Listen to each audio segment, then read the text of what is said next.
2024 JEE 30th January Shift 1 Question number 3 നമുക്കൊന്ന് നോക്കിയേക്കാം.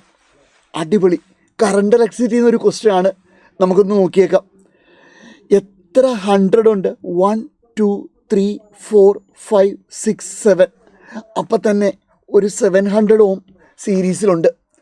അവൻ്റെ കൂട്ടത്തിൽ 3300 എന്തുകൊണ്ടാണ്? ഒരു കിലോയുണ്ട്. ശരിയല്ലേടാ നോക്ക്, ഇത് ഒരു കിലോ ഓമാണ്, അതും സീരീസാണ്.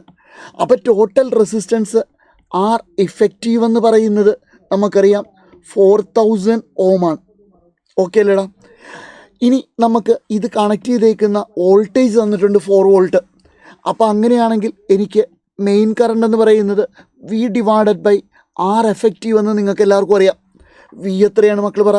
4 / 4000. ഈ 1000 എന്ന് പറയുന്നത് നമുക്കറിയാം കിലോയാണ്. കിലോ ന്യൂമറേറ്റർ ചെല്ലുമ്പോൾ മില്ലിയാണ്. അപ്പം ഐ എന്ന് പറയുന്നത് 1 മില്ലി ആംബിയർ ആണ്. സെറ്റല്ലേടാ? Simple question. ഇനി നമ്മളോട് ചോദിച്ചേക്കുന്നത് ഇവിടുത്തെ പൊട്ടൻഷ്യലാണ് ഈ V0. ആ V0യ്ക്ക് ഇക്വലൻ്റ് ആയിട്ട് വരുന്ന റെസിസ്റ്റൻസ് എന്ന് പറയുന്നത് നിങ്ങൾക്കറിയാം എത്രയാണ്? നിങ്ങൾ തന്നെ പറയൂ. 100 1 2 3 4 5. അപ്പോൾ അത് 500 അല്ലേടാ? ഇത് 500 ഓം. ശരിയല്ലേ? ഇനി മെയിൻ കറണ്ട് ഇൻറ്റു റെസിസ്റ്റൻസ് ആണ് എന്തെന്ന് പറയുന്നത് നമ്മുടെ വോൾട്ടേജ് ഡ്രോപ്പ് എന്ന് പറയുന്നത്. അപ്പോൾ V0 എന്ന് പറയുന്നത് I ഇൻറ്റു അവിടുത്തെ R എഫക്റ്റീവ്. അതിന് ഞാനൊരു ഡാഷ് ഇട്ടു.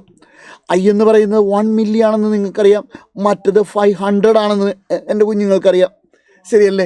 അപ്പം നമുക്കറിയാം ഇത് 0.5 വോൾട്ട് ആയിരിക്കും. ഈ V0 എന്ന് പറയുന്നത് 0.5 വോൾട്ട് ആയിരിക്കും. സെറ്റല്ലേടാ? അടിപൊളി ഒരു ക്വസ്റ്റ്യൻ ആയിരുന്നു. അതും നമ്മൾ ഈസി ആയിട്ട് മാർക്ക് ചെയ്തു. അപ്പം first of all you have to calculate R effective, then you can calculate I main current, then V = IR. അപ്പോൾ ഇവിടെ കാൽക്കുലേറ്റ് ചെയ്യേണ്ടത് 500 ഓമിന് അക്രോസ് ആയിട്ടുള്ള പൊട്ടൻഷ്യൽ ഡിഫറൻസ് ആണ്. ഈസി ആയിട്ട് നിങ്ങൾക്ക് കാൽക്കുലേറ്റ് ചെയ്യാനായിട്ട് സാധിക്കും. ഓക്കെ അല്ലേടാ?